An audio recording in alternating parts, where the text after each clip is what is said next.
Jesus comes from the monad, and the God of this world is the false God.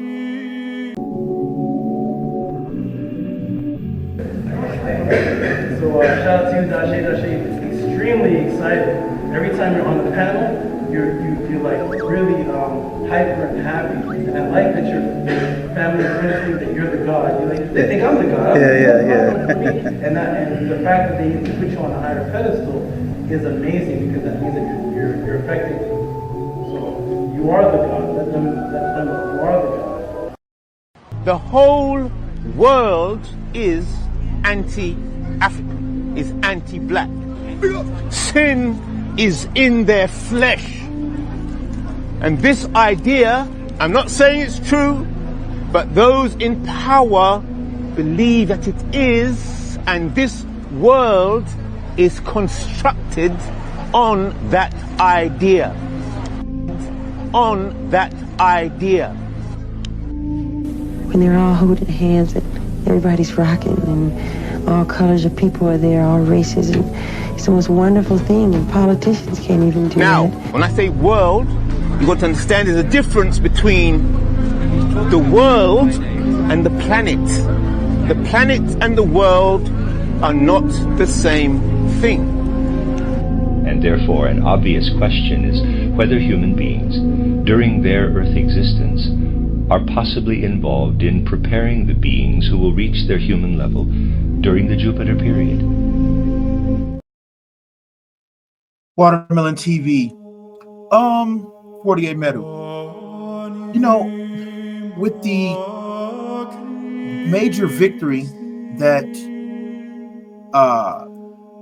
Zoran Mandabi just captured in New York City, and there's a few other positions that Islam has taken in our political system. And with his major victory just shows the prophecy that the Muslim Brotherhood had in the 90s to come into the West and, like they say, put Islam in every home. You know, so with his win, and then you have, you know, kind of people like this. And so, and the true believer knows that none of this is in vain, that this is all jihad, that this is all ibadah, and that this is all counted for by Allah subhanahu wa ta'ala. And so, the conversation of doxing, the conversation of getting arrested and suspended, I think it's time for Muslims to start to say, all right, so what?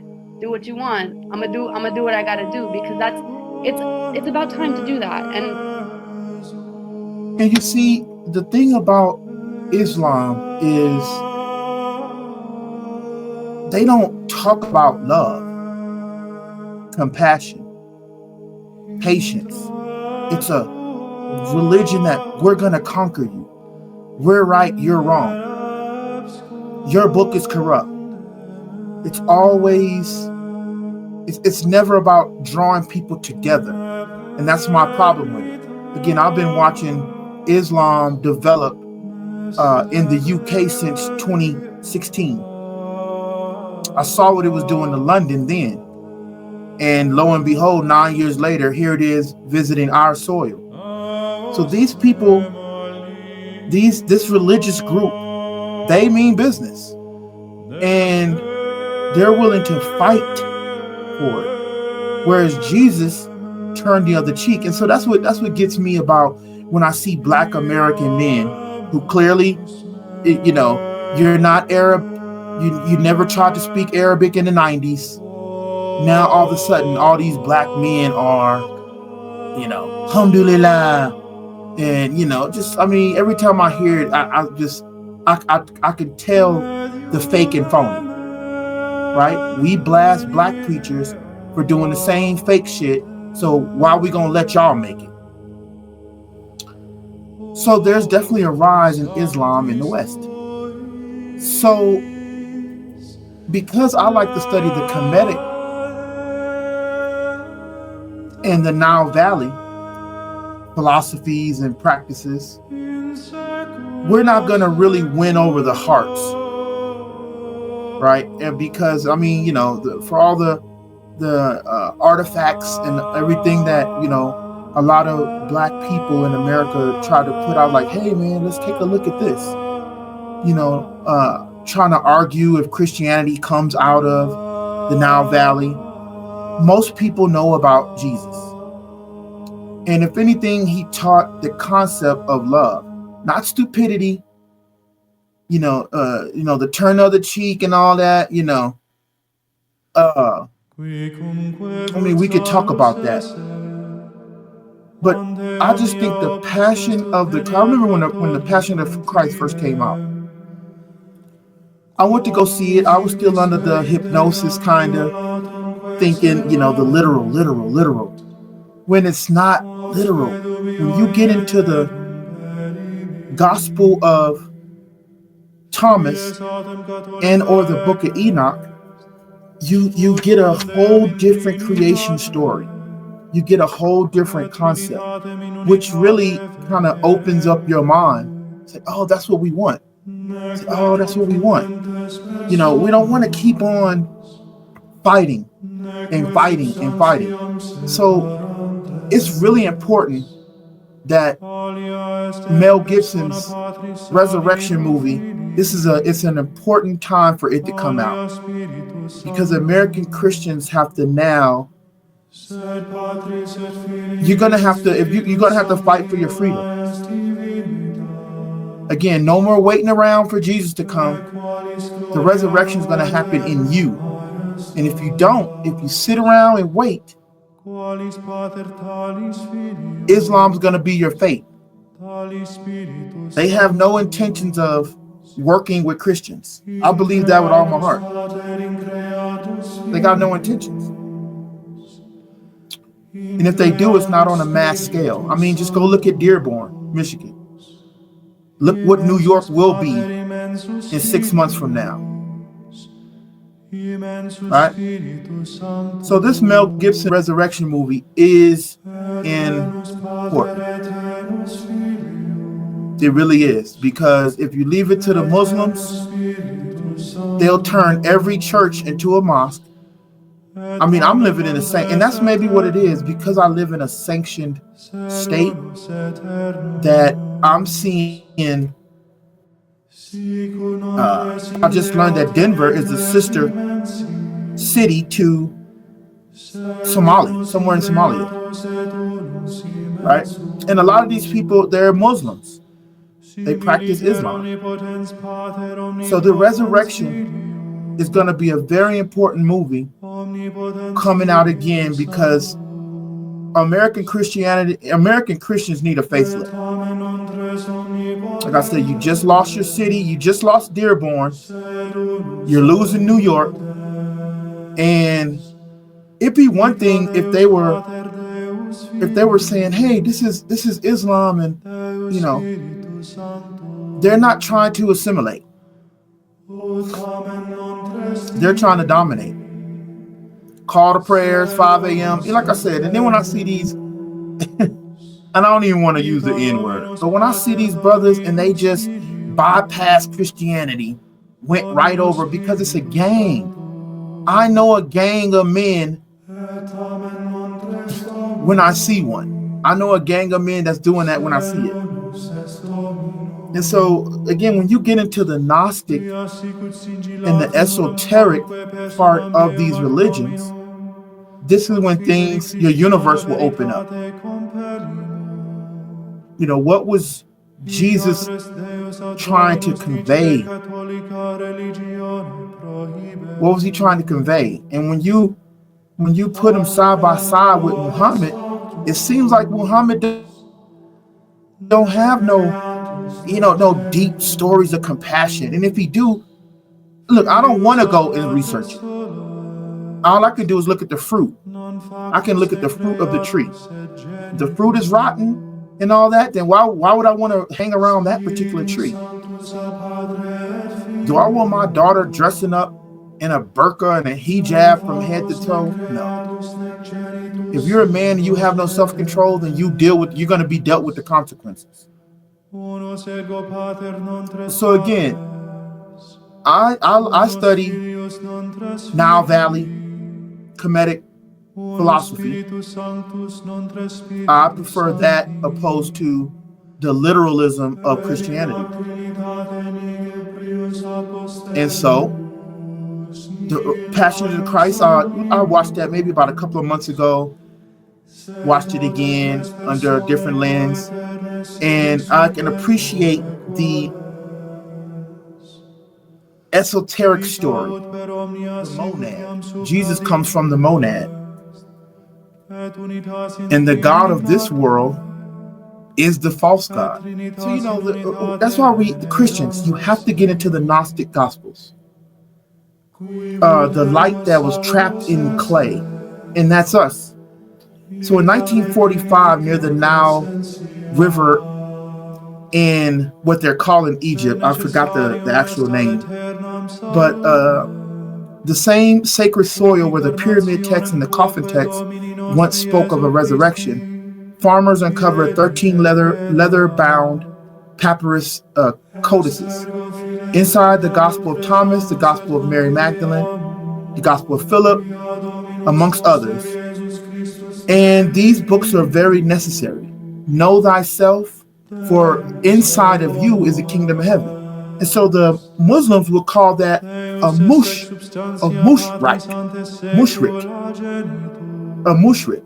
to partner yourself with God or Creator. So right off top, the literal Muslims already saying, you're not supposed to partner yourself with Allah. So there's already a barrier there. So this is why they say that the Islamic world is not compatible with the West. Because people out here, that's the beautiful thing about choosing your own religion opposed to having it forced on you. Again, Passion of Christ, the Resurrection, Mel Gibson's next movie is going to be important. American Christians need a facelift. You are being dominated and taken over by Islam. And if that's what you want, then sit back and don't do nothing. But if you really want to get into some transformative information, really you should go to Per Imheru. But if that's too much, that's too black. Right? Get into the Gnosticism of Christianity. The love is inside of you. You have to draw it out of you. Because if you don't, you're just going to be a war-minded religious person. You want to gain some power and then make political moves. And most of us, a lot of Black Americans, we still jiving and dancing and celebrating and going on tour. And it's just like those days are pretty much over for us.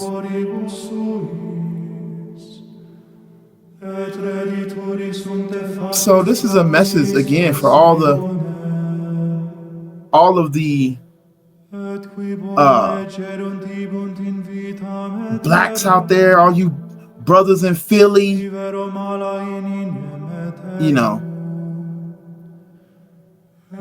couldn't do it on your own. So you joined this Muslim group, and I don't see the light shining from y'all.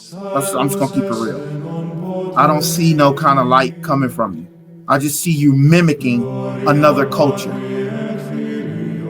You wearing the long dresses, all the, you're just mimicking another culture instead of finding your own way, which is in yourself. Not looking to know, you can't even compare Muhammad and Jesus. You can't even compare the two. Me or you wasn't there to see neither one. All we can do is take the stories. Just go to Speaker's Corner. Look how the Muslims behave. I'm talking about people that's learned, the learned Muslims. Look how they're behaving. That's what you want to join? Okay. So in the Gnostic vision, the universe we live in is a copy, a counterfeit world fashioned by the demiurge, a lesser creator god ignorant of the true source. This demiurge, sometimes called Yaldabaoth, believes himself to be the only god and rules through illusion, hierarchy, and fear. Sounds like the God we worship. Allah and God. Allah and God want you to be fearful. A false authority claiming absolute power, keeping souls distracted and enslaved through systems, material, political, and spiritual. I mean, again, look at the Muslim world. What's the Saudi Arabia? Millions of dollars and all these Muslims, Ferraris, and it'd be one thing if you was a rapper and a singer and you earned your money. They're not earning it. What are they doing to deserve it? That's another story. Why? This is why the Gnostics saw the world as a cosmic prison, not because creation is evil, but because the light within in it has been trapped and misused. So Sophia is very central to this myth. It just means wisdom. So get into Mayat, the Zet Tepi from Kemet, and you'll love the stories. It's just going to come alive to you. It's not going to ask you to be fearful. It's not going to ask you to be, to be scared of God. Or scared of the monad. It's not going to ask you to do that. So this is really my wake-up call to you Christians. And do more than just go watch the movie. Do more than just go watch it. You have to become it. You have to become it. Because if not, you'll be waking up at 5 a.m. to the call to prayer. They're going to make you wake up. Because that's the thing, is they come with this absolute authority as though their thing is absolute and correct. And the good thing about it is I don't have to believe it. I'll just say it frankly. Frankly, I don't have to believe it. Don't want to believe it. Especially when I see the way that you're behaving. I'm not even going to mention the extremists. And we can get into, Quran verses. But there's other channels who already do that. I'm saying is, if you're going to be a Muslim, try love. Try love. If you're going to be a Christian and have Christ energy, you have to express that love. Because if not, Islam will be in your home. Yo, Watermelon TV, I'm out.